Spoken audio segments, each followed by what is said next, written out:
Hey everybody, Adam-Wilber here with Volpine Creations. Thanks for joining us here today. We've got Craig Petty. Now, as you know, in the project, there are a lot of artists, and one of the first ones that I really wanted to make sure we locked down was Craig, and more so because he's probably worked more shows than just about any performing magician out there.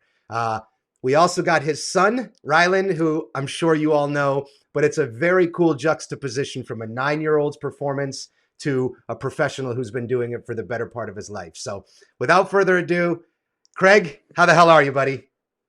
Man, I am so super excited to be here on the channel with you. Like, super excited. This is awesome. And congratulations to you and Felix and everyone else at Volpine for what is, I think, going to be your legacy project. Like, this is the project. You know, this is the thing. This is turning cups of balls on its head. Congratulations, my friend. It really is. And a big congratulations to you and Rylan as well for the Blackpool performance, for all of the success you've been having with the products you're putting out, and just getting back out there. I get it. I've taken my break as well. I've stepped away a few times, and that old saying, you don't get into magic, it gets into you. Look, we can hide away and we can, get out of the community for a bit, but it's in our blood. So it's good to have you back, man. And the community, I'm sure, is just as excited as I am about it. And we can see that by the reviews. So awesome to have you back, and awesome to have you on the project, dude. Thanks, Adam. Thanks so much. It's good to be back. With this in mind, first, a little bit like the 3-minute synopsis of Craig Petty's story into magic. Where it started.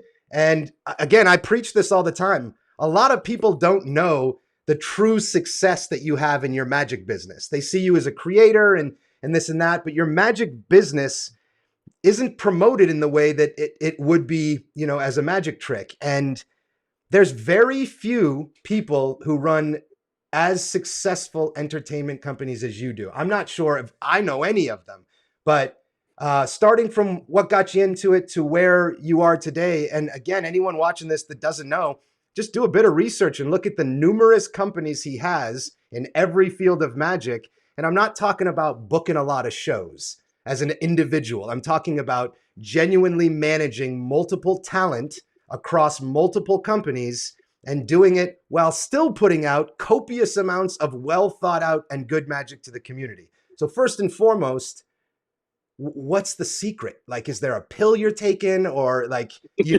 don't sleep? And secondly, like a quick kind of introduction to what got you into magic and how did you get to where you are today? Okay, so let's do the introduction to me and what I did to get into magic. So I was a kind of a late starter. I got into magic when I was 18 years old.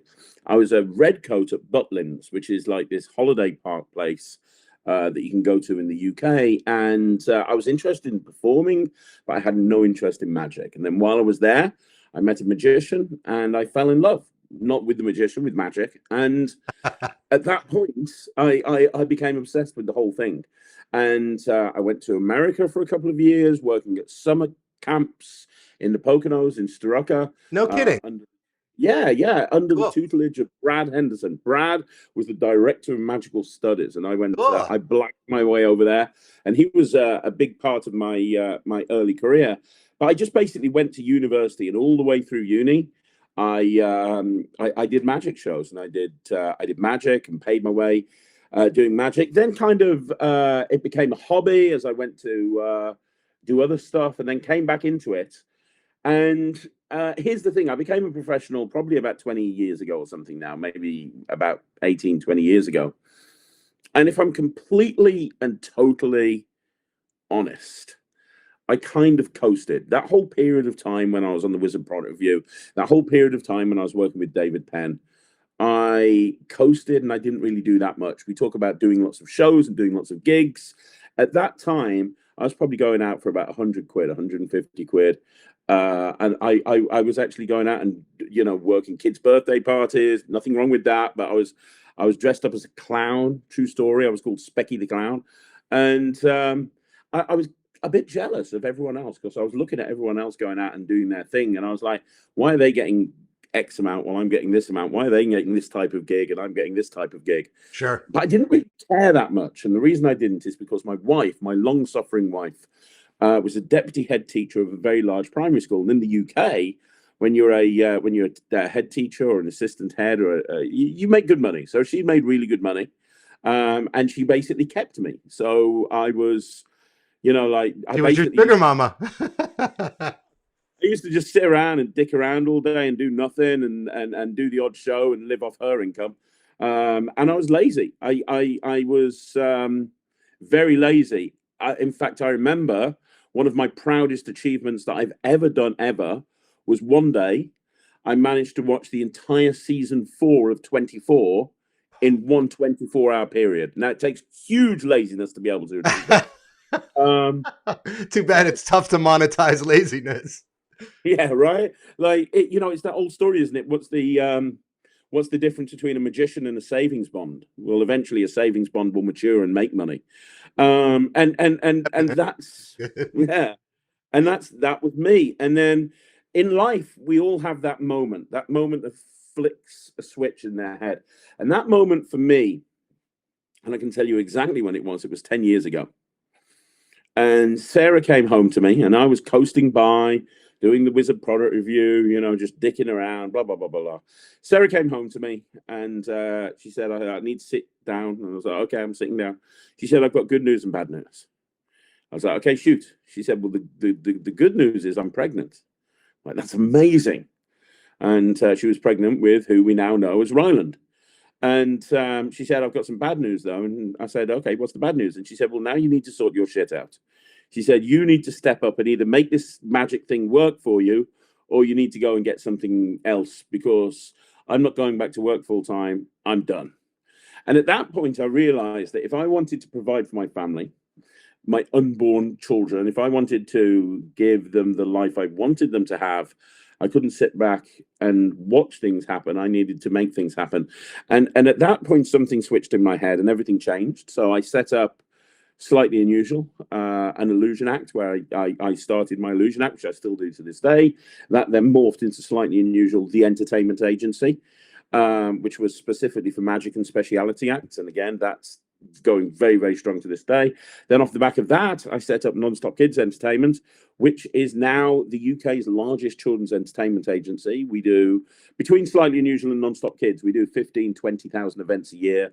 We have 100 entertainers just working. Between those two companies, you're doing between 15 and 20,000 events a year? Yeah. Okay. We've got the contract with places like Drayton Manor in the UK, which is a very big theme park.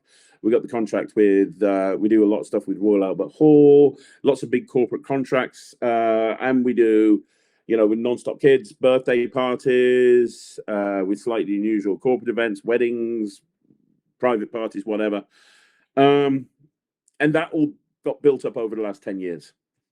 To the point that now, and the reason Magic TV came about, is I successfully replaced myself in the company. And what I mean by that is we have a head office with like 10 or 12 staff, all working in various different departments. And one day, just before the world went to shit and the pandemic hit, just before then, I went into the company and I walked into each department and I wasn't needed. So I walked into the sales department. I was like, right, what are we selling today? And they were like, we've got it. There's nothing for you to do.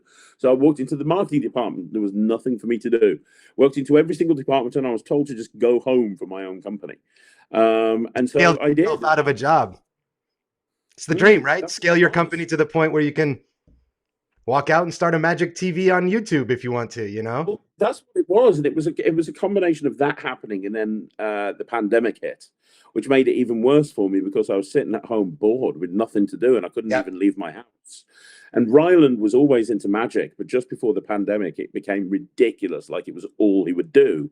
And I said, you know what, mate? Your dad used to do a review show. And he's like, what's a review show? And I was like, well, every week I used to just sit with this guy called David Penn and I used to just review magic tricks. So I was like, why don't you and me give it a go? We've got nothing to do. We can't leave the house. He's like, all right then. So we did the first Craig and Ryland Magic Review show. And that was really fun and really popular. So they asked us to, everyone said, oh, I'll do another one. So we did another one and another one. And from there, I was like, you know what? I want to talk about this. That was a separate video and another separate video and another separate video until eventually, fast forward, 2 years, we're now doing 30 videos a week. We're now doing something like just over 27,000 hours of watch time a month. And the subscriber change is like 1,000 every month. So we're doing pretty well. And then off the back of that, I got back into creating again. Well, I was always creating, but I actually, got back into releasing magic with various different companies, and that, bringing out stuff like the Quantum Deck and bringing out stuff like Chop and bringing out all these different things. And yeah, it's just been a bit of a whirlwind, but that's kind of the very brief. So let me ask you seriously, how do you maintain being a father of two, an owner, CEO, and participant in multiple companies of performing, creating magic through multiple different companies, and then also living life and de-stressing? Like, how do you do that without the burnout or, the overwhelming or compounding stress, right? Because each thing's going to have its successes and failures and stresses, but you're now compounding. Even though you don't have to be at the company, it's still your name on the company. So it's not like the stress disappears. Now you're working with multiple different magic companies, which all have their own flavor, style. That's all an adaptation that you have to take in. And then I know you're first and foremost a very good father. How do you, is there something, for me, I walk in the woods a lot, and every morning I start by meditating. Otherwise, even the little bit I'm doing, which sure as hell isn't 30 videos a week and running a 15,000 event year company. Without that, I'm done. I'm not creating anything. You might as well not have a conversation with me because I'm a hot-headed, bipolar, just blah, blah, blah. So what do you do to balance it? Well, I think the first step is to only take stuff on if you know you can do it. So if somebody asks me to do something, or if I make the decision to do something, a lot of people go, when have you got time for this? It's because I've sat down and I've worked out whether I can actually commit to it. And if I can't commit to it, I won't do it. So whenever you're having to take on a regular commitment, whether it be doing X amount of videos on YouTube, or whether it be, whatever it may be, seriously sit down and think about whether this is a commitment that you can actually achieve, whether this is something that you can fit into your schedule. And as long as you can do it, if you haven't got time to do it, don't do it. The next thing is, there's a few different things, but eliminating distractions is a big one for me. Like when I first set up my first company, I rented an office space. I couldn't afford the office space, but I rented an office space completely away from the house, completely away from anything, where I could just go and work on the business. And the reason I did that is because when you're working from home, there are so many distractions. You get up, you get a cup of coffee, you then go back and you sit down in front of the TV to watch something while you're drinking the coffee. Then when you get caught up watching something, and at the end of that you go, okay, now it's lunchtime, I'll just make some lunch, then I'll start working. And you come back and something else distracts you, or you might get a phone call from your partner who doesn't understand that working from home means you are actually working, and they'll get you to do 1,000 chores, and before you know it, you've been a busy fool, where you've spent your entire day doing something, but you've actually done nothing and managed to achieve nothing. So a big one is eliminating distractions and just removing yourself from that. So when you're working, you work solid. I've met so many business owners that trick themselves into thinking that they're busy, when in actual fact, they've just been busy doing nothing, and they've just gone round and round in circles. And everything that they've done over the course of a day could have been condensed down into 1 hour. If you're working, focus on that. Eliminate distractions. Turn off your notifications on social media, and don't give me the crap that you're running your business on social media. That's fine, but 9 times out of 10, notifications on social media is a bad thing.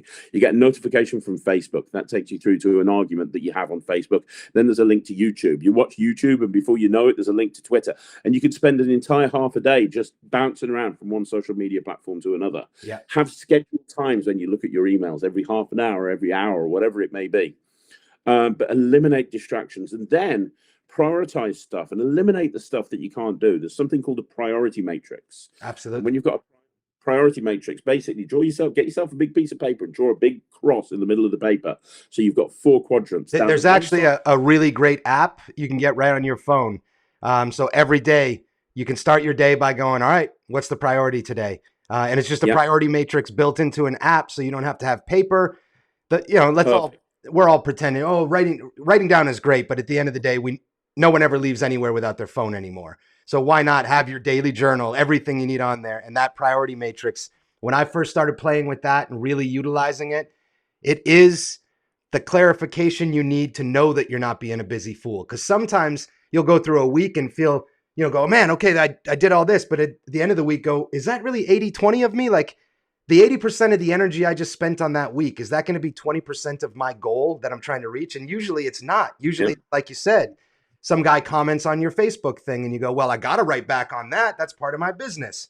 Right. But is that really part of your business, or is that going to piss one guy off for 15 minutes? You know what I mean? So priority matrix is an awesome, awesome tip. And just Google on your phone, Android or iPhone, priority matrix, and you'll get an app. It's free of charge. And that thing definitely changed my work structure and what I was focused on, especially in those first 3 or 4 hours in the morning. Oh, for sure. And the other thing it'll do is it'll make you realize there's a lot of stuff that you spend time doing that you don't need to do. Yeah. And that's the other thing that I would suggest. Get yourself a virtual PA. I don't understand. I mean, obviously I've got staff. I'm in a lucky situation. But if you're a one-man band, if you're working on your own as a business owner with nothing else going on, get yourself a virtual PA where you pay them only for the time that they work on your stuff. Because then you can start outsourcing things to them. Oh, right. Because if you're going to be entrepreneurial, and let's be honest, talking about building a business, you have to be entrepreneurial. When you're entrepreneurial, you can work on your business or you can work in your business. If you're spending all of your time working in your business, you have no time working on your business, which means that you're never going to scale it up. So get people to help you. Get a virtual PA. I always describe it to magicians like this. What do you do if the phone rings and you're in a gig? Do you answer the phone? No, you don't. Have you ever been in a situation where you've missed a phone call, you've rung it back, and someone's gone, I was inquiring for a magician, but I've already booked somebody now, thanks anyway. And you get that really pissed off feeling, oh my God, I could have got that gig if I had just been a little bit quicker. Well, what a virtual PA will do is they'll answer the phone for you when you're not available, and only when you're not available. It'll ring you. If you don't answer, it'll ring them. And they can just do something as simple as go, well, you know what? Adam's in an event right now, but can I take your phone number and I'll get him to give you a call back in the next hour or two? Or they can even check your calendar for you. You can give them as much autonomy as you want to. But having a virtual PA means you can offload stuff. And that's important because here's the thing. There's a scary statistic worldwide. 80% of businesses, 80% of small businesses will shut down within the first 5 years. So within the first 5 years of opening, 80% of businesses will fail. And out of the 20% of businesses that succeed, only 20% of businesses actually go on to achieve their full potential. That means that almost everybody that sets up a business ends up failing or not doing what they want to do. And the question is why? And I know why the answer is. The answer is very simple. The answer is, when you set up a business, let's say there's this fictional guy called Craig, and let's say Craig wants to become a professional magician, and all of Craig's friends tell him that he could be the best magician ever because they like his magic tricks. And one day he listens to his friends, so he goes into his job and he tells his boss to take their job and shove it up their arse. So he then walks into his kitchen on Monday, opens up the laptop, and now he's Craig the magician. He's now running his own business. But you know what? Here's the thing. He opens up his business, he opens up his laptop, there's nothing for him to do because he's got no bookings. So now he very quickly realizes he needs to be Craig, the marketing person, because he realizes he has to market things to get gigs. And he realizes he needs a website. So then he has to become Craig, the web design guy. Yep. And then he realizes that he needs this thing called SEO. So he then has to become Craig, the SEO expert. He needs Google My Business. So he has to learn how to do that. He then has to become Craig, the ads guy, because he has to run online ads. Then he realizes that there's this thing called social media he needs to do. So then he becomes Craig, the social media guy. Then he realizes he has to network, so he becomes Craig, the networking guy. Then people start calling him, so he then becomes Craig, the salesman. Then he has to realize he has to close them, so he has to become Craig, the closing guy. Then when he starts getting gigs, he needs to start sending contracts. Then he becomes Craig, the admin guy, and Craig, the customer service guy. Then he realizes he has to start taking money, so now he becomes Craig, the bookkeeping guy. Then he realizes he has to take all of this information and keep track of it, so then he becomes Craig, the accountant. And he's doing all of these jobs. And that's the reason why so many people quit, because most people quit because they're passionate about something. It might be magic, it might be art, it might be fucking, I don't know, running a restaurant. It's going to be something, but they're passionate about something. And when they quit and they start that business, they realize that they spend absolutely 0.0 time doing that thing, and they spend 99% of their time doing bullshit that they don't know how to do. They don't know why they do it, and they quit their old job because they didn't like doing that stuff.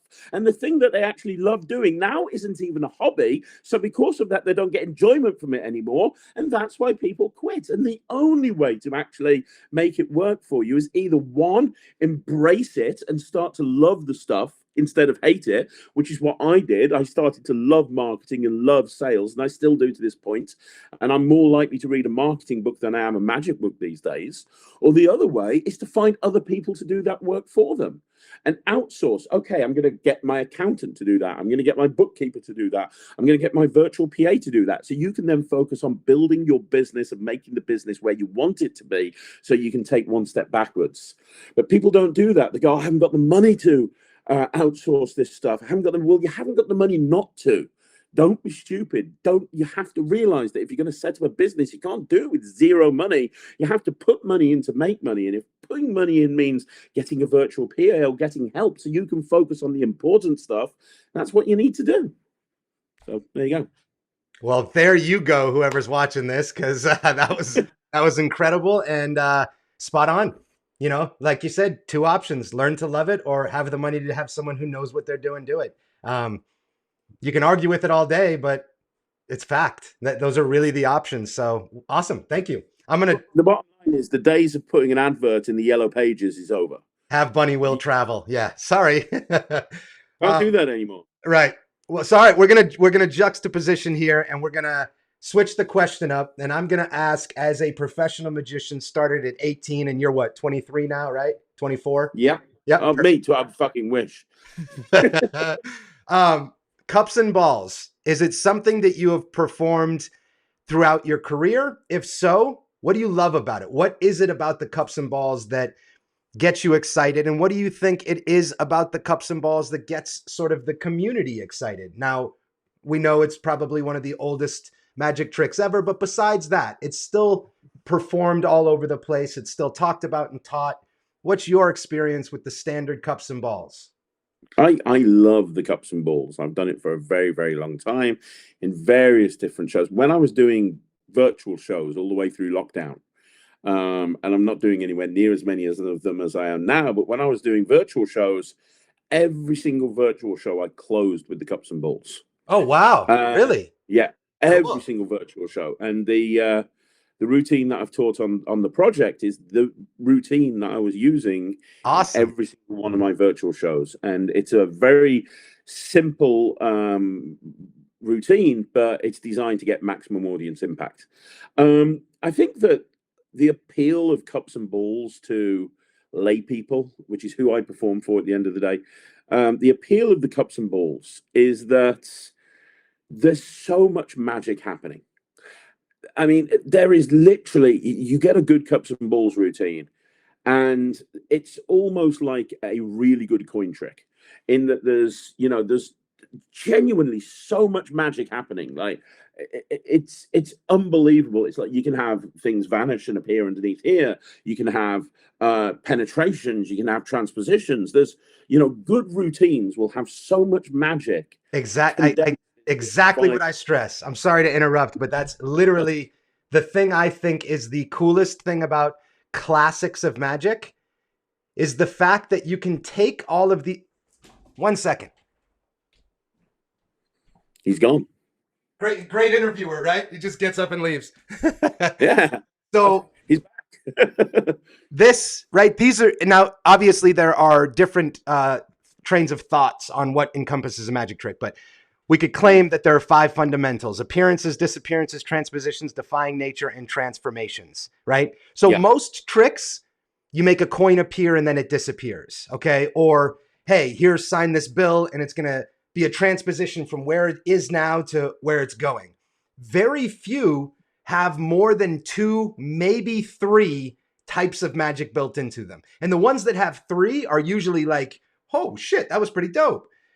Cups and balls, along with, I mean, honestly, I don't know if I can off the top of my head think of one as far as a routine that could very easily and without too much of a stretch have every single one of these in it and still flow in a routine.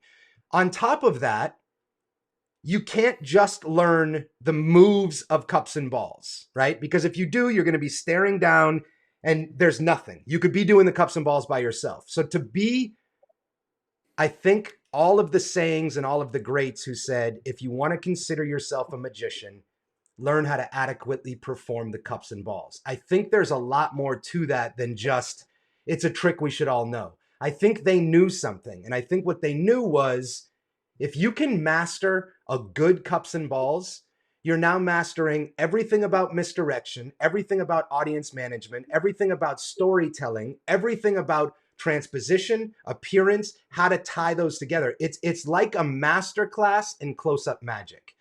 I'm not sure. I don't know of another trick that you could say that about. I'm sure there are. It's just off the top of my head. It's like, yeah, they're either one or two of them. So again, I didn't mean to interrupt, but that's the exact point that I think you nailed on, was this idea that there's so many things you can do with the cups and balls that it isn't a trick, right? It becomes more than a trick to people. It's this like timeless thing. And I think, really trying to figure out what it is that makes that. Like, if you were to say cups and balls is a classic, give me one other classic piece of magic, what would you say?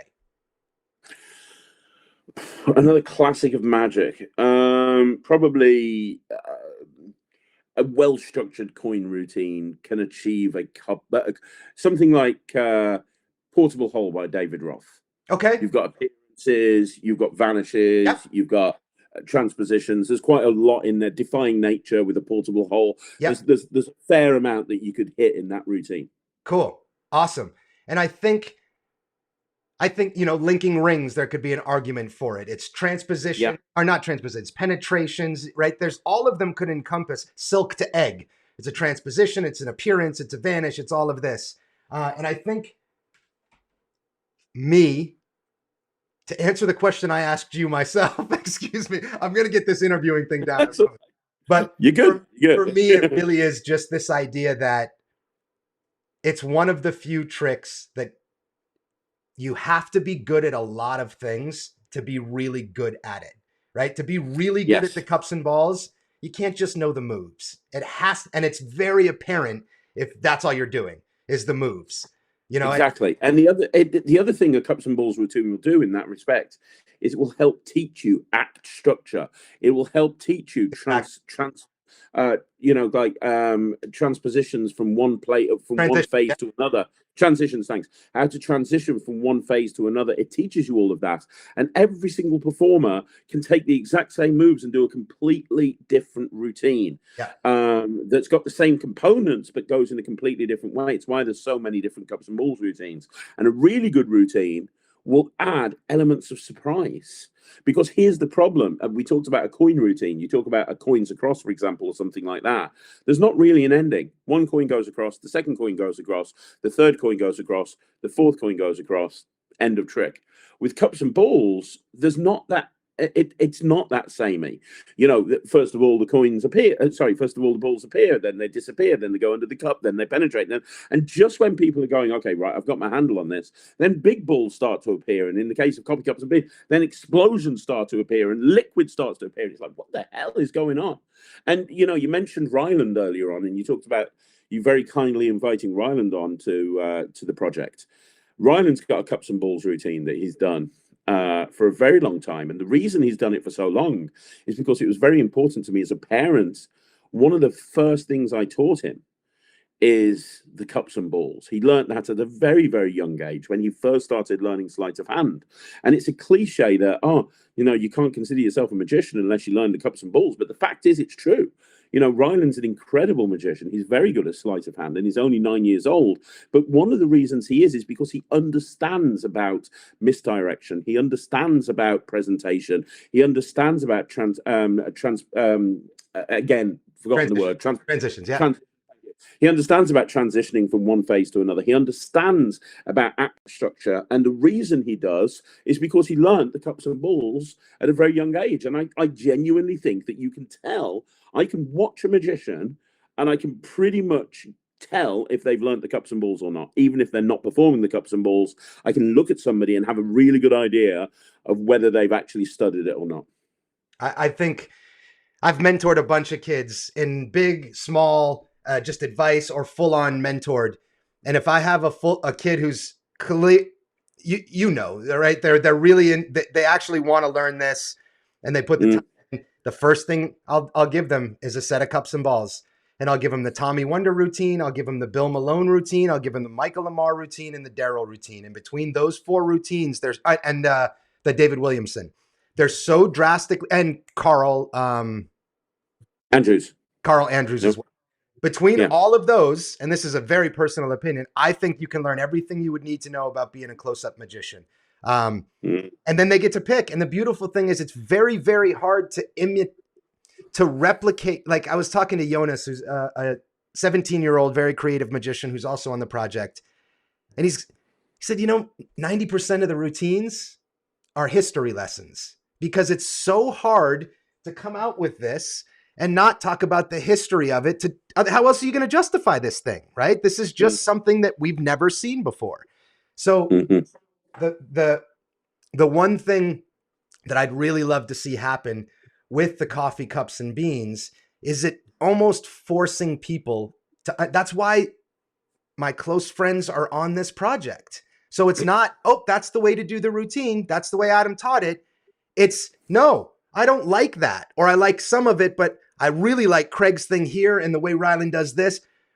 It should be a self-expression, right? And if it's something that we can use as a self-expression of ourselves, right? If we're an artist, that's what we're supposed to do, express our emotions through the art. That's when you can see the people who have put their own themselves into the routine. They're so much more appealing and like you can't take your eyes off it. And it could be a Tommy Wonder, beautiful, elegant routine, or a Bill Malone, I'm going to laugh my ass off while I watch this, or a David Regal. But you can just tell the performers that have taken the same exact props that everyone else uses, but put themselves into it. And that to me is when you take a puzzle and turn it into art, right?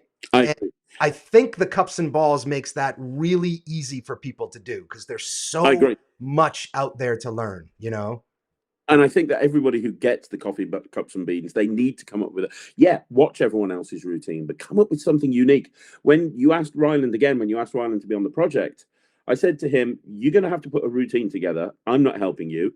I'm going to lock you in this room with the cups and the balls, and you're going to sort a routine out, and you're going to write the presentation. You're going to do everything yourself. And if it's not very good, I'm not going to send it to Adam, and you're not going to be on the project. It's as simple as that. And I let him out the cupboard about 4 days later. And he showed me this thing, and he's like, he said, I've gone for 2 cups because, I love Tommy Wonder's routine. And I was like, okay, cool. Yeah, that's great. And he wrote all that, the lines like, hey, when you see some beans and a spoon and some cups, you think I'm making coffee. No, I'm making magic. And that line that is all him. And he put his own personality into it, and everybody else needs to do the same thing. They need to make it about them. Exactly. Use the tools presented, pick your favorite, and then sit down. Who am I? Yeah. What emotion am I trying to get across here? And it doesn't have to be over. Like, I'm a corny performer, and a lot of my magic is themed off helping people and being nice. I get it. I'm not ignorant to the fact that can come off as corny and that's fine. That's me. That's my emotion. So if you try and do that, it's probably not going to work. But the minute I found who I was and what got me excited in the morning, everything else falls into place. You don't have to overthink it. If you just want to be funny, great. Watch Bill Malone, see how he does it, and put a bit of yourself onto it. But I think you're right. I think taking it and making it your own with the tools that you're presented is what will get you passionate about performing it. And in turn, your audience will become passionate because whatever you do, it's like musicians. The best in the world, they smile on stage because they know if it looks like I'm having fun, my audience is having fun. Well, if I'm performing the cups and balls, when I perform this, I light up, right? I'm like glowing because it's 10 years of my life, and I get to see people look at this and be like, and follow my lead of where I'm trying to take them. If I'm doing Tommy Wonder's routine, all I'm thinking about is this the way Tommy did it? Did I fuck this move up? Did I, right? It doesn't allow me to give myself to the audience. So I think spot on. The fact that you had Ryland do it himself, if you don't have the project yet, or if this is coming out before it's out, watch Ryland perform that piece of magic. A 9-year-old kid with, I think, 4 adults there that aren't polite adults sitting there to wait. These are Craig's friends that have seen a bunch of magic. They're not heckling him, but they're not, oh, this is cute. Watch the way he does it. I think the only way that could get such a genuine and good reaction is because of the purity of his performance. Because he's, and dude, I told Craig, and this isn't bullshit, I was like a hair away from tearing up watching this. And then Felix, my partner, called, and I'm not going to fucking cry in front of my partner. So I sucked it in, and we just like, that's what it's about, dude. A 9-year-old kid puts himself into this thing that took me a decade to make, and takes 4 adults and stops their world for 3.5 minutes while he performs this trick. Nothing in their world mattered except for what was going on in that 3.5 minutes. That's that is it right there. So I will ask, we'll close with this question. You love the cups and balls. You get the strength of it.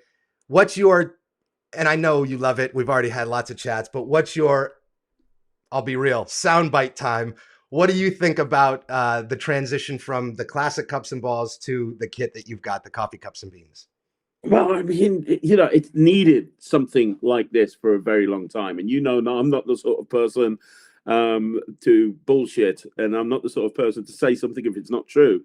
The bottom line is there have been attempts in the past to take the cups and balls and turn them into coffee cups, but absolutely nothing on the scale of this. Nothing on the scale. And you said it yourself. The old style cups and balls may have worked 100 years ago, but these days it's, what the hell is that?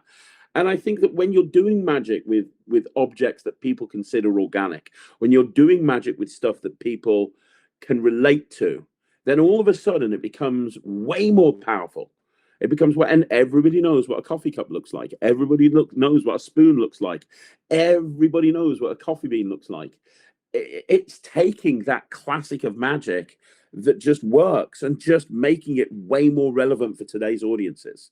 And that's what I think this project is all about. And then, your system for doing the coffee bean explosion and the liquid load is just genius. It's just, I'll tell you, I'll give you the biggest compliment that I can give you.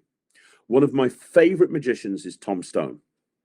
And one of my favorite moments is in his Benson bowl routine, when he makes the thousands of sponge balls appear on stage. Beautiful, beautiful. One of my favorite routines. I get the same feeling watching you do the coffee bean explosion as I do when I watch Tom Stone with his Benson bowl routine, the Benson burner routine, because it has that same feeling. Just when you think that you've got a rough idea of what's going on, all of a sudden you completely mix it up. It's that old saying, isn't it, that my hero back in the day, Rowdy Roddy Piper, used to say, just when you think you've got all the answers, they change the questions. And it's that feeling, just when you kind of got used to this bean bopping around all over the place under these cups, and you're like, okay, wow, there's a big bean, there's another big bean, there's another big. Holy shit, where the hell did they come from? Like, it's the perfect, absolute perfect ending, and it's made cups and balls relevant for today's audience. And I'm telling you right now, I'm calling it, there is going to be a major competition within the next 12 months that is going to be won by somebody doing this prop, doing something with this prop, because it's one of the few props that I've seen that will work in a magic competition. It will work in that environment, but it's also just as relevant, just as practical for restaurant workers, corporate workers, parlor magicians, street magicians, stage magicians. even walk around performance. You take one of the cups and you go and do chopped up with what, like, honestly, Tom Wright. it is I mean, so versatile. Tom Wright's on the project, and I thought he was going to do the studio thing, and he's like, "No, mate, Tom Wright's a fucking beast." And he's out there corporate, you know, doing it. And I mean, I've learned from the 6 people who have done it so far, there are things that they're doing where I was like, that was brilliant. I didn't know you could do that with my own product. Like, well done, dude. You know, Tom's one of them. He's loading it from like, well, thank you very much. And thank you again for being a part of this.